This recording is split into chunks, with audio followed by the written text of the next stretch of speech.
সাতবার সাপে কাটার পরও যখন আমার বিএফের কিছুই হলো না, তখন ব্যাপারটা কেন জানি না আমি স্বাভাবিকভাবে নিতে পারছিলাম না।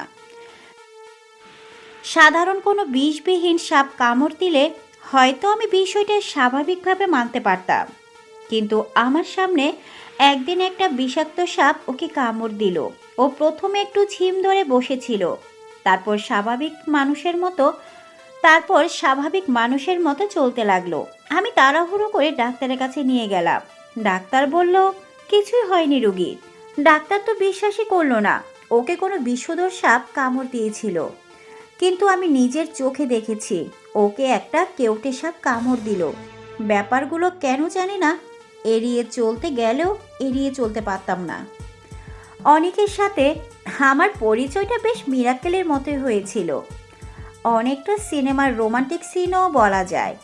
আমি আমার বান্ধবীদের সাথে ঘুরতে গিয়েছিলাম একটা পাহাড়ে। সেখানে ঘুরতে ঘুরতে খেয়াল করলাম অনেক সেন্সলেস হয়ে পড়ে আছে। কিছুটা অবাক হয়ে অনেকে পানি ঝাপটা দিতে লাগলাম। অনেক অনেকক্ষণ পর খেয়াল করলাম অনেকের জ্ঞান ফিরেছে। সেই থেকে আমাদের পরিচয় জানতে পারি সে ঢাকায় থাকে। এরপর থেকে আমাদের কথা শুরু, আর কথা থেকে প্রেম শুরু। একে অপরকে খুব বুঝতে পারি, দুজন দুজনকে পেয়ে খুব খুশি ছিলাম।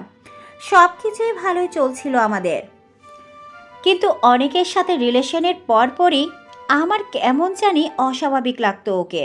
প্রতিটা মুহূর্তে মনে হতো অনেকের মধ্যে কিছু একটা আছে যা আমার জানার আড়ালে, ভাবনার বাহিরে, কল্পনার অন্তরালে। মাঝে মাঝে তাকে খুব অদ্ভুত লাগতো, আবার স্বাভাবিক মনে হতো হয়তো আমি নিছক কল্পনার আধারে ডুবে আছি ভাবছি। না হয় এর আড়ালে কিছু একটা লুকিয়ে আছে যেটা আমার মনের অন্তরালে রয়ে গেছে। সাপে কাটার ঘটনার বাহিরেও এমন অনেক ঘটনা ঘটেছিল যেগুলোর মানে আমি বুঝতেই পারতাম না কেন হয়েছে। আমি কি করি না করি অনেক কিভাবে যেন টের পেয়ে যেত। মনে হতো ও আগে থেকেই আমার মনে হতো ও আগে থেকে আমার মনের পড়াগুলো বুঝতে পারে।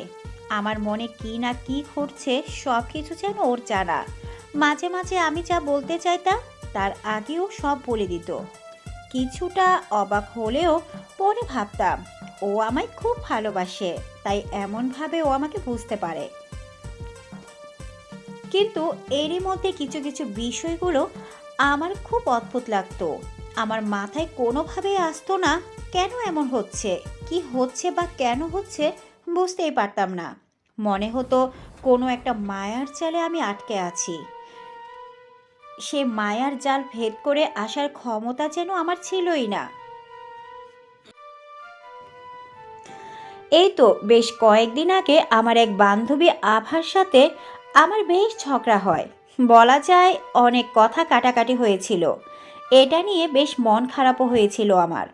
এতটা খারাপ ছিল উম, এতটা খারাপ ছিল মন, সেদিন অনেকের সাথেও ঠিক করে কথা বলতে পারিনি। অনেক বুঝতে পেরেছিল আমার মনটা বেশ খারাপ, তাই সেও তেমন কিচ্ছু বলেনি। সে রাতে তার সাথে তেমন কোনো কথা না বলে ঘুমিয়ে পড়ি। পরের দিন সকালে ভার্সিটি যাওয়ার পর জানতে পারি আভাকে নাকি একটা সাপে কামড় দিয়েছে। কী সাপে কামড় দিয়েছে সেটা শনাক্ত করা যায়নি। আর জানতে পারি আভা হাসপাতালে আইসিইউতে ভর্তি আছে, আর তার অবস্থা তেমন ভালো না। বিষের প্রভাবে তার সারা শরীর নাকি নীল হয়ে গেছে। আমি কিছুটা অবাক হয়ে গেলাম তার এই অবস্থা শুনে। তার উপর জলজ্যান্ত মানুষ কালকে কত ভালো ছিল, আজকেই তার এই হাল। এইটা শুনে যে কারোরই খারাপ লাগতো। আভার জন্য বেশ মনটা খারাপ লাগতে লাগলো, কারণ গতকালই আভার সাথে আমার ঝগড়া হলো আর আজকেই তার এই হাল। ক্লাস না করে কিছুটা আবসা মন নিয়ে বসেই রইলাম। এরই মধ্যে খেয়াল করলাম অনেকের আগমন। অনেক প্রথমে এসে আমার মন খারাপের কারণটা জানতে চাইলো।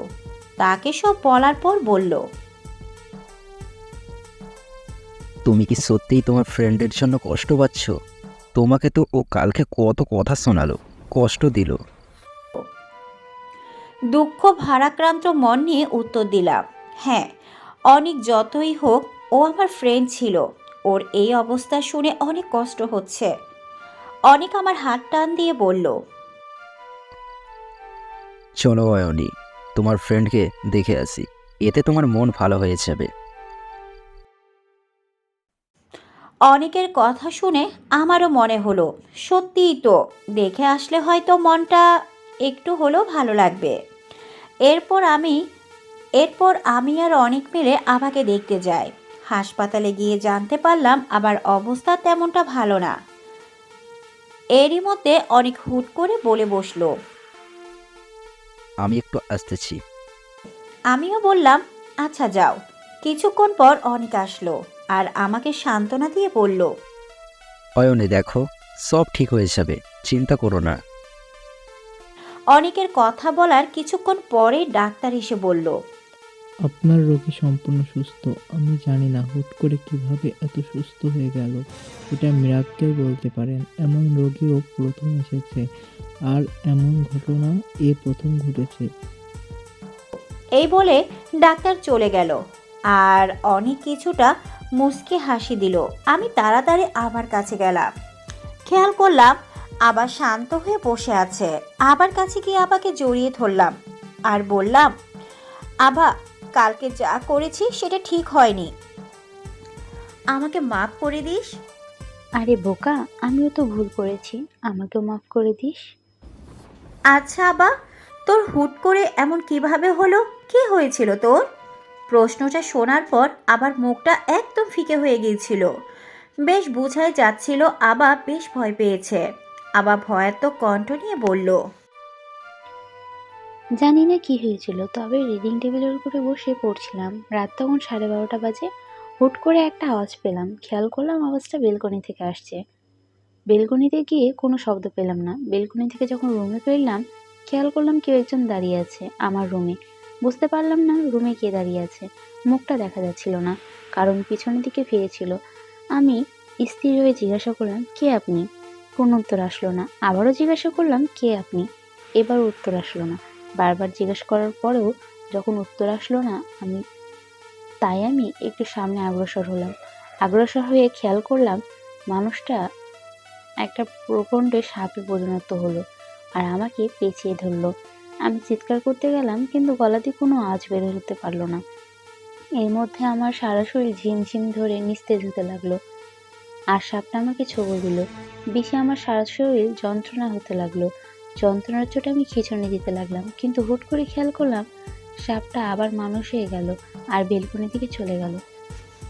এই কথাগুলো বলে আবা বেশ জোরে জোরে নিঃশ্বাস নিতে লাগলো। মনে হচ্ছিল আবা অনেক ভয় পেয়েছিল। আবার কথাগুলো শুনে আমি বেশ অবাক হলাম। কারণ সাপ আবার মানুষ হয় কিভাবে? আর মানুষ আবার সাপ হয় কিভাবে? নিশ্চয় আবা কোথাও ভুল করছে। বিস্মিত কণ্ঠে আবাকে বললাম, তুই যা বলছিস তা তো সম্ভব না আভা। এগুলো কি বলছিস তুই? মাথা খারাপ হয়ে গেছে নাকি তো? আবা খানিকটা পানি খেয়ে ঢোক গিলতে গিলতে আমাকে বলল, বিশ্বাস কর দোস্ত, আমি সঠিক বলছি, একটুকুও ভুল হচ্ছে না আমার। আমি সম্পূর্ণ আমি স্পষ্ট দেখেছি একটা মানুষকে সাপ হতে। শুধু তাই নয়, একটু আগেও দেখলাম। আমি আবার কথাটা শুনে বেশ বিস্মিত হয়ে জিজ্ঞেস করলাম, একটু আগে দেখেছিস মানে? হ্যাঁ দোস্ত, একটু আগে জ্ঞান ফেরার পর খেয়াল করলাম একটা সাপ আমার উপর থেকে গেল আর দরজার সামনে গিয়ে মানুষ হয়ে বের হলো। এরপর এরপর তো আমি সুস্থ হলাম, আমার যন্ত্রণা সব চলে গেল। আবার কথা যতই শুনতেছিলাম ততই গুলিয়ে ফেলছিলাম। একবার সত্যি মনে হচ্ছিল, আরেকবার মনে হচ্ছিল হয়তো এটা আবার ভুল ধারণা। এই ঘটনার পর বারবার কেন জানি না অশান্ত হচ্ছিল মন। অনেক যাওয়ার পর আবার এরকম হুট করে সুস্থতাটাও কেন জানি না বেশ অবাক লাগছিল। মনে হচ্ছে এর সাথে অনেক জড়িত, আবার মনে হচ্ছে এসব আমি কি ভাবছি। মানুষ আবার সাপ হয় কিভাবে?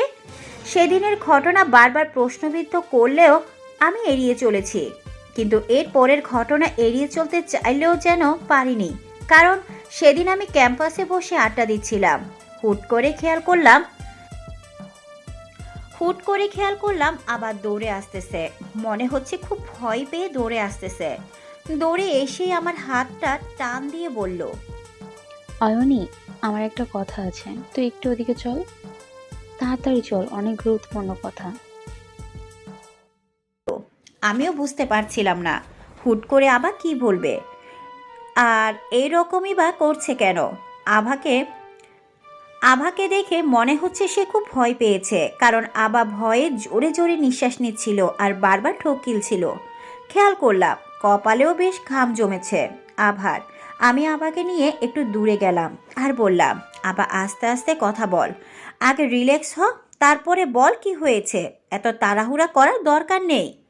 খেয়াল করলাম আভা আমার কথা পাত্তা না দিয়ে কিছু একটা বলতে চাচ্ছিল, কিন্তু বলতে পারছিল না। আমি আভাকে ব্যাগ থেকে পানির বোতলটা বের করে বললাম, আগে তুই পানি খা, তারপর শান্ত হয়ে বস। এত উত্তেজিত হওয়ার দরকার নাই, আস্তে ধীরে বল কি হয়েছে।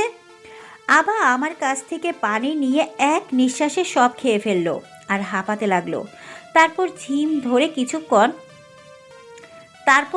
ধরে কিছুক্ষণ বসে রইল। কিছুক্ষণ বসে একটু শান্ত হয়ে আভা বলল,